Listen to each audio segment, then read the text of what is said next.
நாளைக்கு 25 கஸ்டமர்ஸுக்கு நான் ஆர்டரை டெலிவரி பண்ணணும். ஆனா இப்போ எப்படின்னு ஒண்ணுமே புரியலப்பா. நான் சொன்ன மாதிரி நாளைக்கு டெலிவரி பண்ண முடியாம போச்சுன்னா கஸ்டமர்ஸ் எப்படிப்பா என்ன நம்புவாங்க? எனக்கு ரொம்ப பயமா இருக்குப்பா. அதெல்லாம் ஒன்றும் ஆகாது வரும். கண்டிப்பா கடை ஓப்பன் நடக்கும். நீ ஒன்றும் கவலைப்படாத.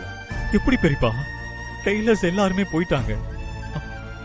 அவங்க எல்லாமே எப்படி பெரியப்பா வேலை நடக்கும்? என்ன காரணத்தினால எல்லாரும் போனாங்க? உன்கிட்ட ஏதாவது சொன்னாங்களா? இல்லம்மா, நான் வர வரைக்கும் எல்லாருமே நல்லா தான் வேலை பார்த்துட்டு இருந்தாங்க. மார்னிங்குள்ள எல்லா ட்ரெஸ்ஸும் ரெடி ஆயிடும்னு சொன்னாங்கம்மா. ஆனா திடீர்னு ஏன் இப்படி பண்ணாங்கன்னு எனக்கு சுத்தமா புரியல. வருண், நீங்க ஃபீல் பண்ணாதீங்க, எதுவும் ஆகாது, தைரியமா இருங்க. நம்ம வேணா வேற டெய்லர்ஸ பார்க்கலாமா? இல்லக்கா, டைம் ஆயிடுச்சு.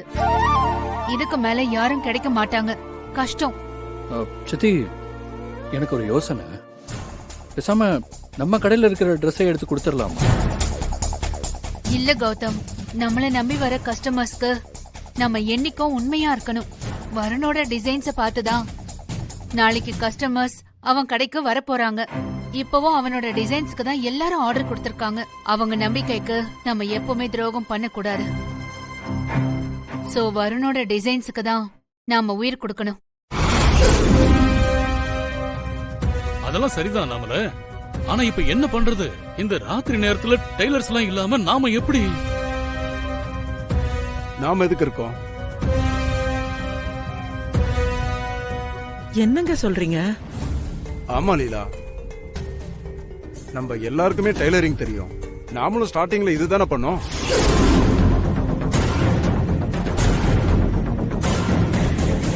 இப்போ வருணுக்காக மறுபடியும் பண்ணுவோம். எல்லா ட்ரெஸ்ஸையும் நாமளே தைப்போம்.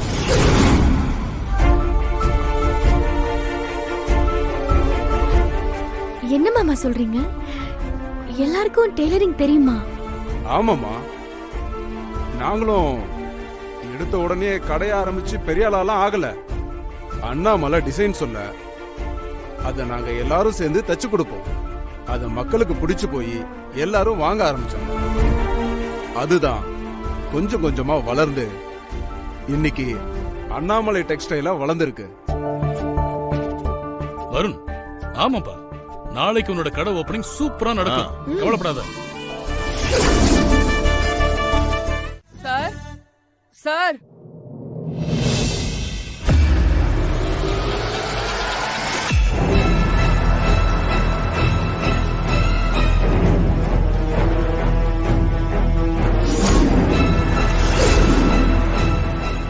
அவங்க தான் வந்துட்டாங்கன்னு நினைக்கிறேன்.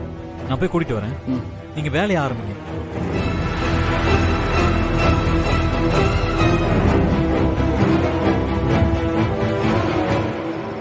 வாங்க வாங்க. இந்த நேரத்துல உங்களை டிஸ்டர்ப் பண்றதுக்கு சாரி. ஆனா எனக்கு வேற வழி தெரியல. அதெல்லாம் பரவாயில்ல தம்பி. வேலை என்ன பண்ணணும் மட்டும் சொல்லுங்க.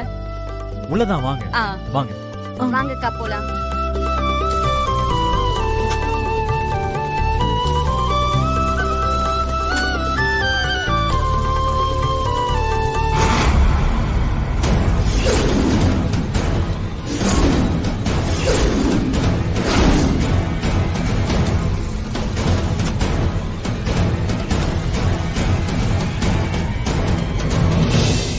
வாங்க வாங்க.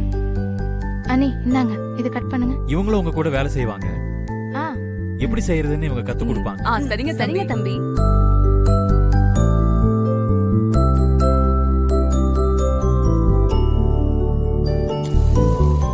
எனக்கு புரியுதுமா, ஆனா என்னால முடியலன்றப்ப நான் என்னமா பண்றது? இது எப்படியாவது நிக்கணும்னு பிளான் பண்ணா நடக்கல. நம்மளே கொண்டு வந்து விட்டு வேலை வாங்க விட்டுட்டாங்க. இப்ப எப்படியோ ஒரு ஆள் அவங்களே போறேன்னு சொல்றாங்க.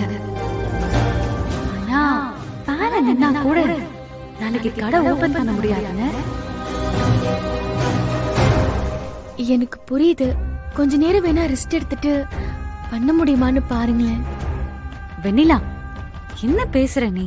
வயசுல பெரியவங்க, உடம்பு முடியலங்கிறாங்க. நீ என்னடானா வேலை பார்க்க சொல்லி அவங்கள பிரஷர் பண்ற? அவங்க போகட்டும், விடு.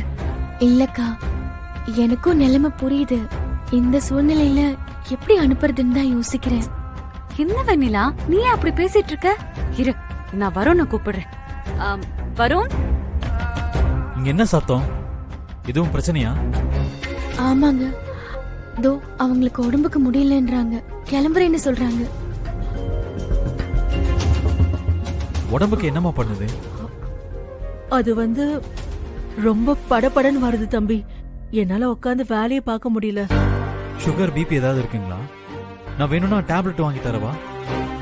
இல்ல தம்பி, அதெல்லாம் ஒண்ணும் வேண்டாம். வேற என்ன பண்ணலாம்னு சொல்லுங்க. சர்க்கரை எதுவும் சாப்பிடுறீங்களா? கொஞ்சம் கண்ட்ரோல் ஆகும். இல்ல தம்பி, எனக்கு இங்க இருந்து போனா போதும். ஏங்க, எனக்கு உங்க நிலைமை புரியுது. ஆனா என் நிலைமைய கொஞ்சம் புரிஞ்சுக்கோங்க.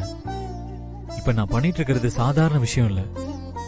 இதுக்காக டே அண்ட் நைட் நான் ரொம்ப கஷ்டப்பட்டிருக்கேன். இது என்னோட கனவு. விடிஞ்சா கடையை திறந்துடலான்னு ஆசையா இருந்தேன். எல்லாமே செட் ஆயிடுச்சுன்னு சந்தோஷப்படும் போது வேலை பார்த்துட்டு இருந்தவங்க பாதியிலே போயிட்டாங்க. விடிஞ்சா இதெல்லாம் டெலிவரி கொடுக்கணும். என் குடும்பத்தையே கூட்டிட்டு வந்து வேலை பார்க்க வச்சிட்டு இருக்கேன். எனக்கு வேற வழி தெரியல. இங்க இருக்க நம்ம எல்லாரும் வேலை பார்த்தாதான் முடிக்க முடியும். உங்க புள்ளையா நினைச்சு உதவி பண்ணுங்க ப்ளீஸ். இப்படி ஒரு தர்ம சங்கடமான சூழ்நிலை எனக்கு வரும்.